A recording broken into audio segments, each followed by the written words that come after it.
Welcome to the Seven Figure Builder Show. My name is Julie Baranek, founder of Seven Figure Builder, where we help high achieving CEOs work smarter, not harder, with gorgeous insights to scale to seven figures and beyond. And I'm here today with my friend, Michel Knulst. Hey, Michel. Hi, Julie. Nice being here at your show. Thank you for having me here. My pleasure. No, I'm thrilled to have you on today and excited to dig in. But first and foremost, where in the world are you? I'm located in the Netherlands. Somewhere here, it's a beautiful place in the middle of the woods where we have our girls' home, as I called it. They're living here. We have a big mansion. Here are living 15 young, youthful and young adult women because of mental health issues. They are living here at our place, and we provide them with, we are working on restoration of their mental health so they can have, once we're restored, they get back into the real world. That's one of our projects together with my wife. We started this 12 years ago, and together with our staff, we do that here in the beautiful place. Yeah. That's amazing and so very much needed in the world today. Is that the full scope of your business? Can you tell us more about your business? I know you have multiple sides of your business, so tell us a little bit about, for those that haven't had the pleasure to meet you yet. Yeah, that's correct. Well, I'm a business coach, I'm a best-selling author, and a business transformation expert. And together with my team, we help business leaders and entrepreneurs build purpose-driven businesses. And over the past decades, I've helped hundreds of entrepreneurs and business owners to improve their company's performance and grow their businesses into 6, 7, and 8 figures. So that's my background. I've created multiple million-dollar businesses myself, and so that's my background, experience, and that's for my cool thing. I think it's cool. I really love that, and I've been working for organizations such as Adidas. I think Liberty Global, that's a big US corporate. Chevron, it's in the oil and gas. Oracle, very large company. Vinci, also a very big company worldwide. So these are Dale Carnegie, also a typical US company. That's my background, building businesses, helping businesses. And the past 5 years, I transformed my business. I translated all these corporate secrets. So I've been working with quite some corporates in the consulting, in strategy consulting, business consulting, and IT consulting. And what I've been doing, I've translated, I call it corporate secrets, into useful pieces of information, golden nuggets, in order to help SMEs, small and medium-sized business owners, to grow and scale their business in a successful way. So that's really my background. And one of our projects, together with my wife, it seems to be in mental health, because mental health or mental fitness is really, really important for entrepreneurs and for business owners or business leaders. Absolutely. And it's incredible what you've accomplished to date. And I love your passion and drive and, helping people really improve their lives, both professionally and physically, within their everyday life. But can you tell us a little bit about your journey of kind of how you got to where you were and what's your driving why? Like, what is your driving purpose behind what you do? Yeah, my journey, well, I had my education, of course. I served the military. Like many Dutch people of my age, I'm a seasoned entrepreneur, or I would like to position myself that way. And then I started in the corporate world as an employee with an IT company, and there I learned business. And after 10 years, I decided that I thought that I could do things better. And now it's time for me to become rich myself. Although I already created my first $1 million while working as an employee. So it's possible while working as an employee to reach your first $1 million mark. But the challenge for me was to see whether I also would be an excellent entrepreneur. So I decided to switch, started for myself, and I took it from there. And at the beginning, I was very opportunity driven, like many young guys or young people when they start working. And during all these years, what I found is that there are major shifts in the business arena today. For example, I noticed that purpose-driven companies witness higher market share gains and grow 3 times faster on average than their competitors, all while achieving higher workforce and customer satisfaction. So that's an interesting observation. And the second observation I witness is that companies have a results problem, and more. And the reality is that there is a proliferation of coaches, for example, but the majority of them struggle to create consistent breakthroughs for their clients and only produce ordinary outcomes. You should get after asking your mother for her opinion, and not after paying them thousands of dollars. And this is really what clients are demanding today. They don't just ask for good results, they demand extraordinary results. So that's the second major shift. And the third shift I witness is the rise of women. And women nowadays make up 70% of the client base for many coaching businesses. But also in the business arena, in the corporate world, the presence of women is growing very fast. But what we must understand that these women, and I said it as a man, so I'll be very careful about it and very humble, but they have totally different motivations and aspirations for the outcomes they want to create when you compare it with men, for example. That's interesting observations I see in the marketplace. And I'm very excited about it because it means that we have to be very conscious about this and see how we can lift our business up or transform our business in a way so that we can address these new trends or shifts in order to stay successful or become even more successful. Absolutely. No, those are incredible as far as what you've seen in the marketplace. And going back to the first one you mentioned of the purpose-driven companies grow 3 times faster. Why do you think that is? Like, what do you think is the driving force behind that? There's a lot of Me Too companies. And nowadays people, what I see is also a shift, the transition from the masculine ego-driven forces that have been dominating our marketplace for many years.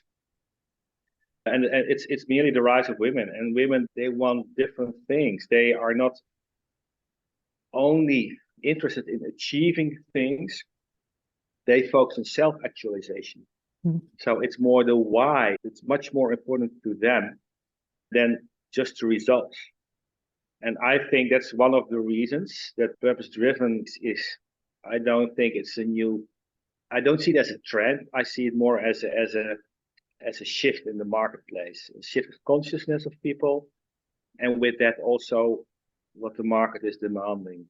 It's very interesting what's your message. And it doesn't just need to be a marketing message. It must be real. It must be authentic. And people feel when it's in not authentic or inauthentic. Yeah, no, I agree 100%. And I think it's from the small businesses to the very large corporations, people want to feel that authentic connection to them, that it's more than just a sale. Right. It's a emotional bond. It's that you're meeting my needs. It's all of that, but it's more personal than it is just being steamrolled by sales, or like you mentioned, that shift from just that masculine push to more of the feminine connection. And I see that across the board as well. But I think that's very interesting, and yeah, how companies approach it.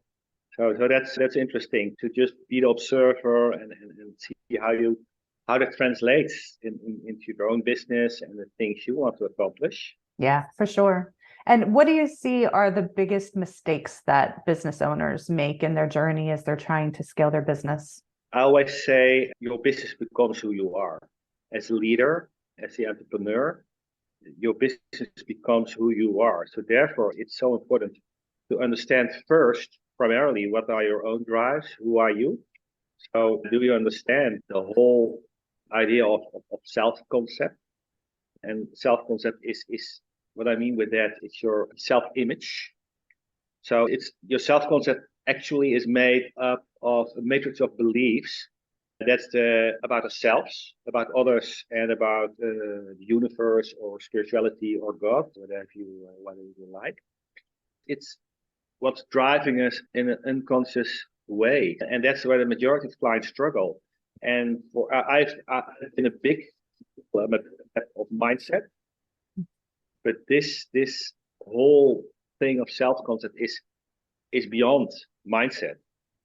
That's much more understanding of who you are and how to translate in your business what's really important. For sure. So we have to become aware of that, and that's much more important than the strategies. Of course, I always say it's self-concept, strategies, and systems. These are the three pillars of my methodology.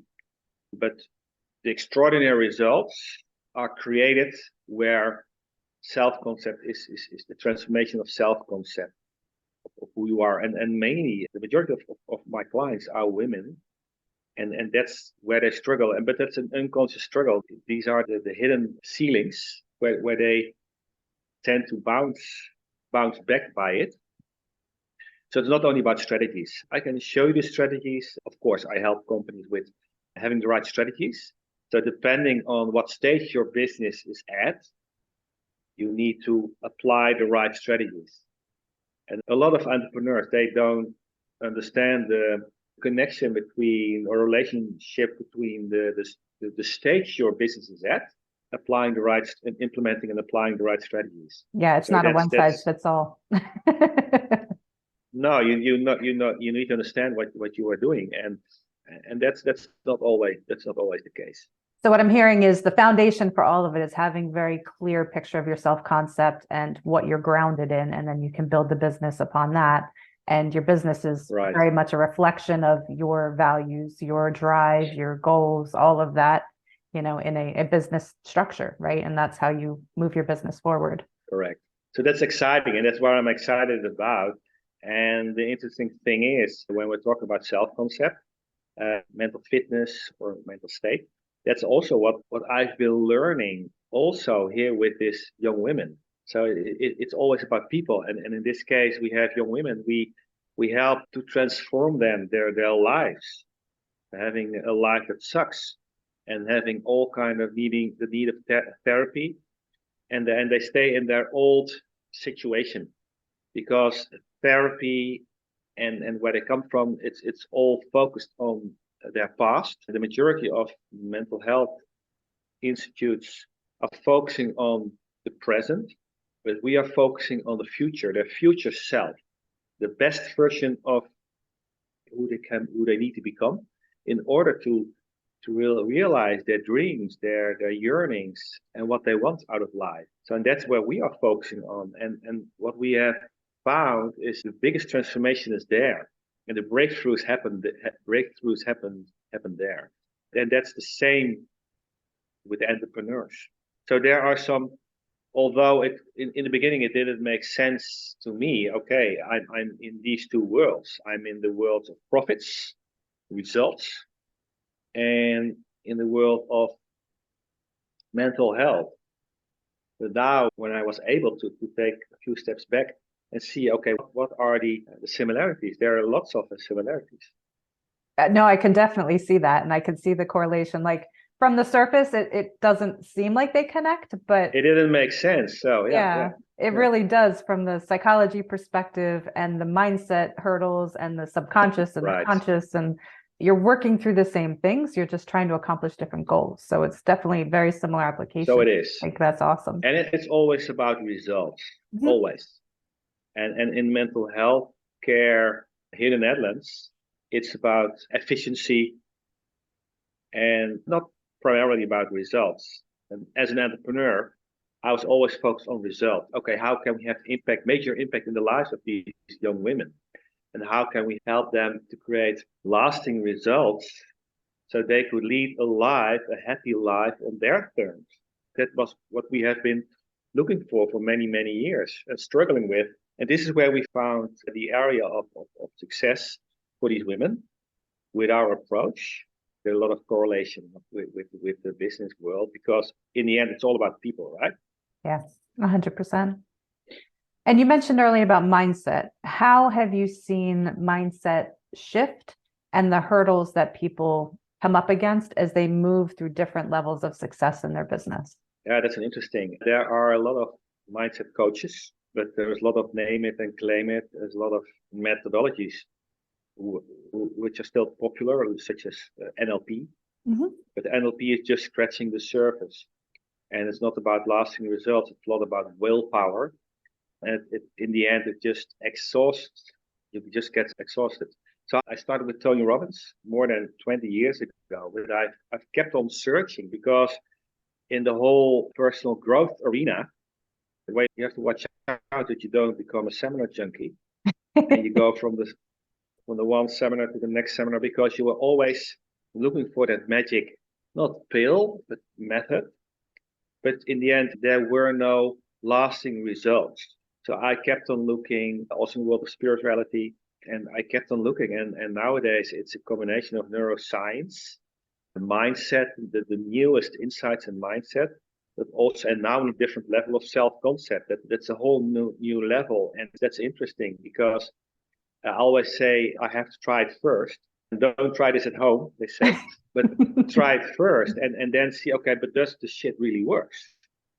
And does it have a lasting impact on whatever you are doing or whatever you want to achieve or to accomplish? And that took me many years. And luckily, the world is changing so fast. And still, there are the same people who thought mindset 30 years ago, they are still doing the same things. There's a market for everybody. So we all go our own pathway. And I think there is something for everybody, depending on what you're looking for and at what level you step in.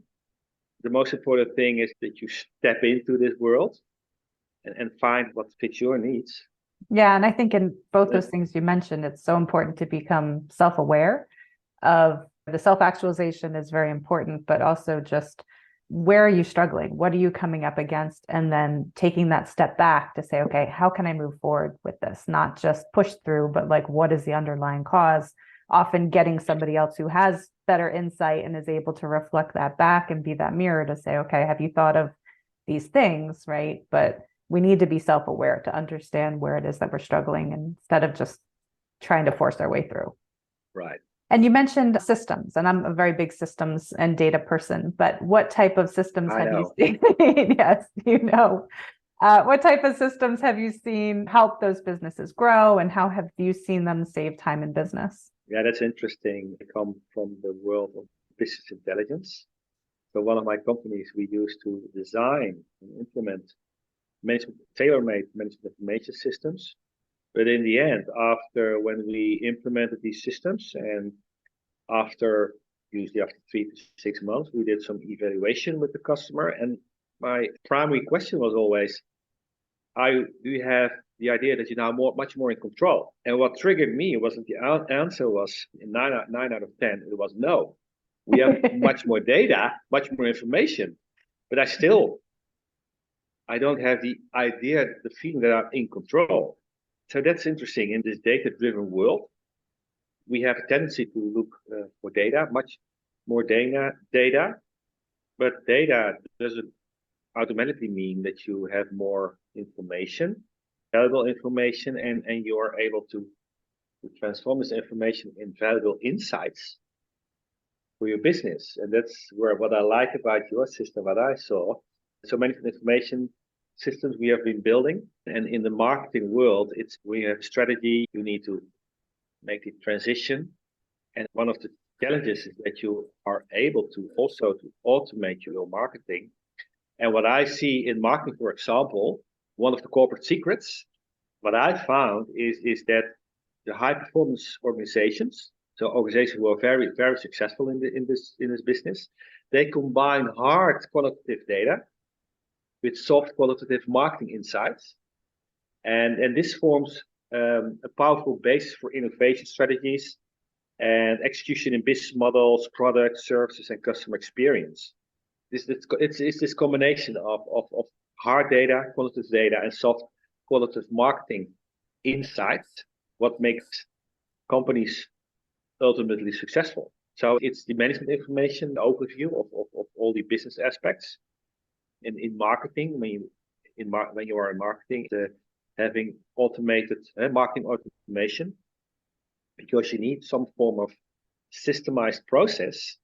You need to have a process, and then you systemize the process in order to create leads and customers on a very consistent basis. And now when you have a system, working with a system, you can see, okay, where can we optimize, where can we improve, what do we need to change. The businesses that are successful, highly successful, are businesses that have some form of systemization. Yeah, I Systems couldn't and agree more. processes, yeah. And that's where I like to geek Yeah. out, but I always try to build my first process, whatever process it is, for the 50th time. Like I build it first time for automation and then tweak it, make it better, and then automate it. So yeah, I agree with you 100%. Right. And just frees up your time throughout your business. But I always say start simple. yeah. So you still understand what you're doing, and then start improving faster and faster, and then take it to the next level. Yeah.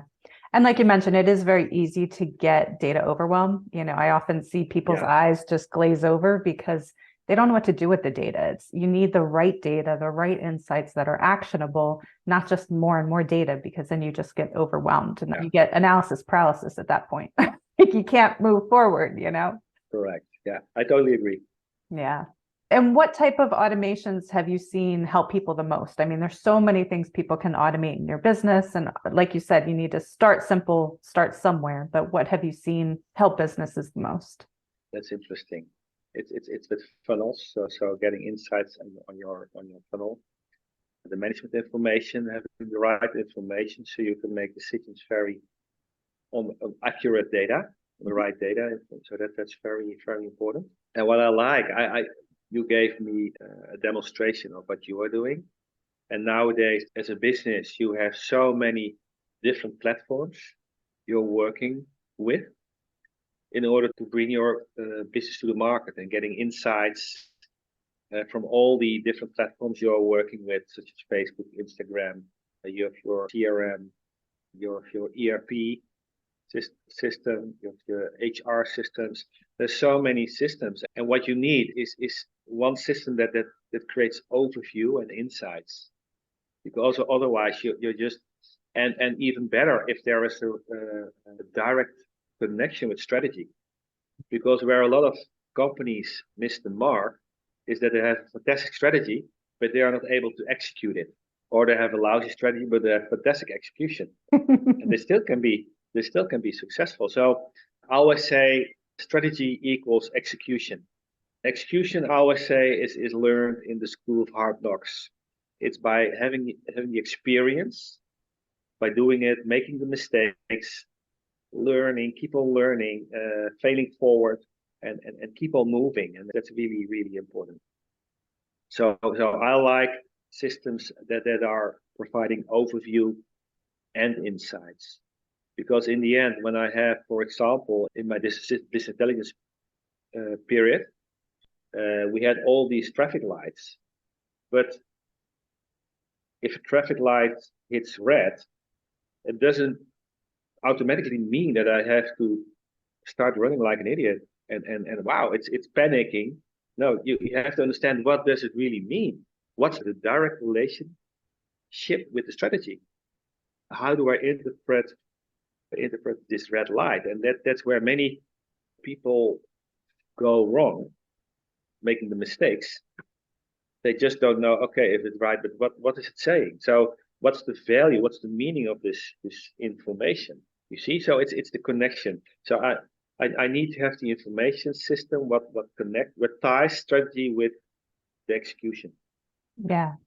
Yeah, and that's really what drove me personally to dig deeper into the insights, that I saw that same pain point across all organizations, frankly, from the smaller businesses, mom and pop shops, to Fortune 500s. They struggle to know what the heck's working in their business, what's not working. Like you mentioned, strategy equals execution. I mean, without the right strategy, without executing your strategy, it's a dream, right? Like you don't actually make any progress. But the more you can have the right insights aligned with your strategy, the more you can take the emotion out of it. You can make decisions that are based off fact and see how far you've come in implementing that strategy, where you need to refine it, and how you can constantly optimize it. So yeah, I agree 100%. You've worked with a ton of very incredible leaders throughout your career. So what would you say makes a good leader? Interesting. Well, a good leader, it starts with personal leadership. So the Oracle of Delphi already said it. You have to know thyself, know who you are. So there are several leaders, so many different leaders with different traits who are successful. And I like the level 5 leadership, which is the leadership is not about me, it's about we. So it's understanding, it's vision based. It's understanding that we as a team create success. So it's more like the humble leader who is knowledgeable, but also understands people and understands the processes and the task orientation, the results orientation. So it's a combination. And the leader for this new era needs to understand that and I addressed it already in the beginning. It's we are in a transition, leaving the masculine world to more the feminine world. And I'm an advocate of blending these qualities, female and the male typical qualities together. It's not male or female. I think it's the blend what makes a great leader. I know a bit about the Bible, so just Jesus, the lion and the lamb, the mother and the father. So it's the integration. So I think a great leader, what makes a great leader? I think you have to have these traits, typical female and typical male traits mixed in some other way. Understanding strategies, of course. And one of my coaches always said, if it's meant to be, it's up to me, right? We need to understand that failure is not an option. It's not doing your best. It's you have to do whatever it takes. And that's what I like about the typical, for me, American mentality. It's so difficult, so different from the Dutch mentality. Dutch are very easy. They are very smart, intelligent. But I like the American mentality. It's never say die. and one of the great slogans, I think Nike, Nike, there's no competition on the extra mile.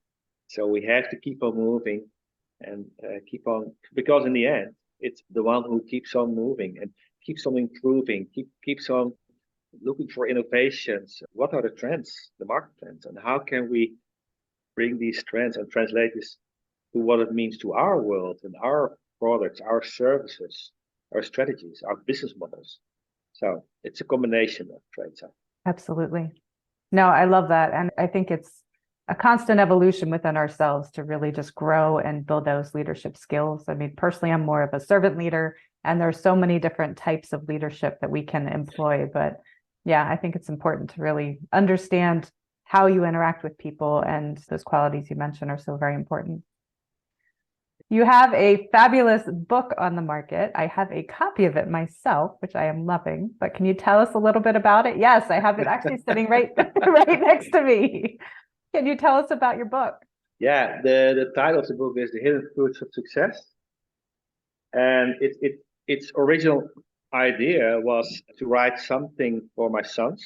I divorced my first wife when my boys were very young at age. And I always had this feeling of failure and a lot of pain and not having the ability to be there on certain defining moments in their lives. That I decided that was for me, that was my drive to write something about. And it was original title was Who Was My Father? Who was my father, right? To leave them something behind. But nowadays there's a lot of talking about generational wealth. I'm more a believer of generational wisdom. So what I've tried is to put my experiences, my life lessons in a book. And the funny thing was, while writing this, I think it was at chapter number 3 or so. Okay, this is good shit. I think this is good for leaders or for people who were as stupid as I was back then, to save them some of the heartaches and the failures and the pains I went through. And I've met lots of people, great business leaders, millionaires, billionaires, gurus, also idiots. You meet all kind of people. And what I try to put down in this book is my journey from being ignorant, completely ignorant, very opportunity driven in my quest for, okay, there must be more in life, but I didn't know what. And this is there's the hidden truth of success. It's all about, in the end, it's not about material things, not about achievement. It's all about the fulfillment, leading a fulfilled life. And that's for everybody, that's important. It is different. But that was my biggest lesson. And I tried to put that on paper in a, I think, an interesting but also funny way. I don't take myself too seriously, and I think that's one of the things when you're becoming older. It's okay. What's it all about? It's about me. No, it's not. It's not, totally not about yourself. Although people think it is, it's not. And that's my message in this book. And I wrote it. It was funny to do that. It's a process of 10 weeks, so it was very fast. And that was the only reason for me to start writing, because I always thought, okay, writing a book takes you at least a year and lots of headaches and struggles. But also here, there's a process, and I managed to go through this process in 10 weeks. So that was great. That's amazing. I love the perspective of not generational wealth necessarily, but generational wisdom. I know in our family, we are constantly teaching our kids life lessons to the point where they're like, does everything have to be a life lesson? And yeah, it does. Yeah, cool. We only have that's great. A limited amount of time to impart this wisdom to you until you go on and do your thing and have to survive. So it's our job to make sure you don't fall flat on your face as best as we can.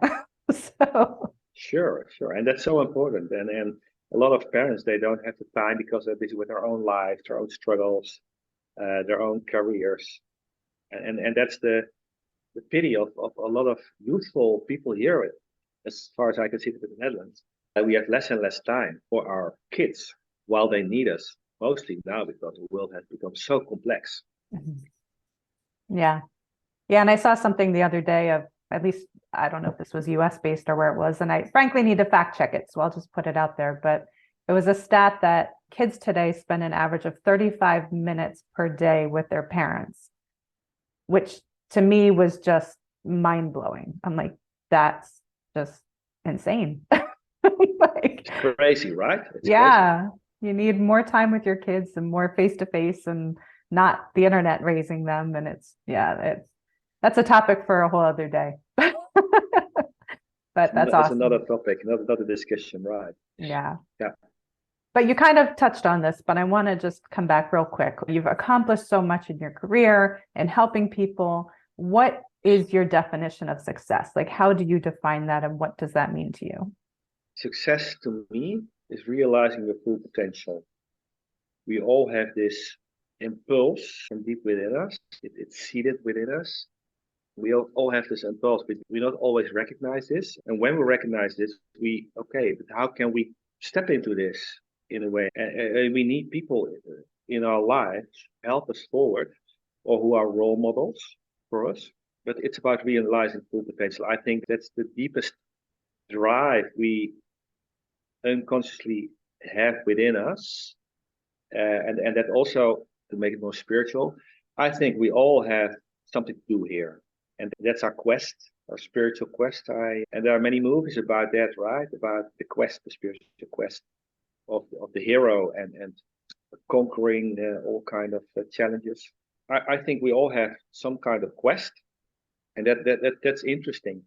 And the quest is not about creating a multi-million-dollar business, but it's fulfilling our life purpose, and that is closely aligned with this impulse of the deeper yearnings we have, our dreams, our desires. So that's what I believe. Yeah, that's awesome. That's what brings fulfillment. That's what brings fulfillment. And if I had to choose, I choose to be very fulfilled with a lot of money, a lot of success. That makes it easier and more fun, right? Of course. But it's not the primarily need for that. But it helps. It does. It makes it easier for sure. But to your point, I mean, we touch so many people's lives in our life, right? That we don't have any idea. I mean, even this podcast, like we touch many people's lives that we don't even realize. And I know personally, and I'm sure you have too, had people come back around and say, you've really helped me in these ways. And I had no idea that I had that impact on people. So I think it's awesome when you can really help people, and even especially when you don't even realize it, It's even better. Yeah, being the inspiration, it all starts with ourselves. I think it's being a leader. It comes with great responsibility. We must be aware of that people are looking at you. We need to be the best we can be. And since there's not so much, and that's what I'm realizing more and more when you're becoming older, there's not so much time. And times it seems like it's going faster and faster. And I still have so many things I would like to do, to experience, to accomplish.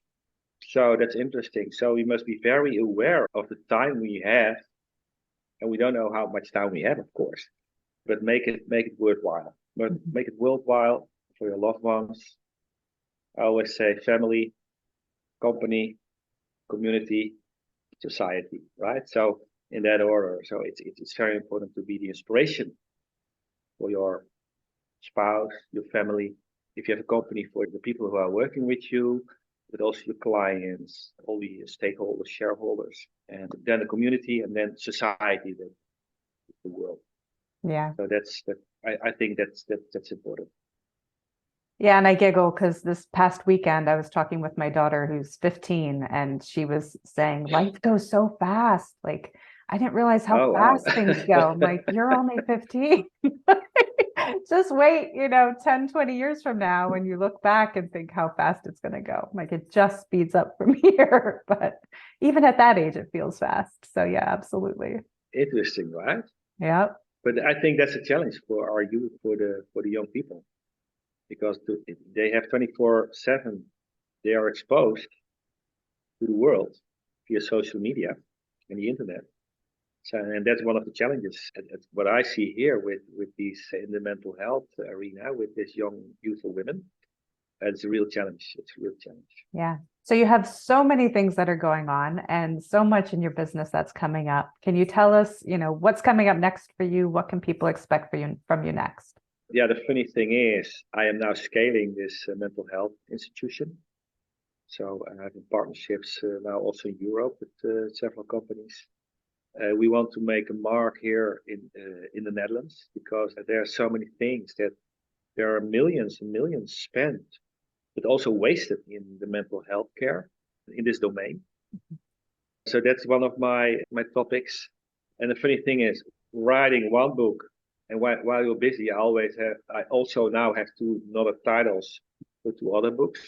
And I decided I've always helped large companies with all kind of challenges as a consultant, but they are draining you out. So I decided to stop with that and focus more on small and medium-sized businesses, working directly with the business owners. Mm-hmm. And therefore, I founded my company Beyond Profits, meaning that I help transforming financially inconsistent businesses into purpose-driven yet profitable companies. So that's one of the projects I'm working on right now.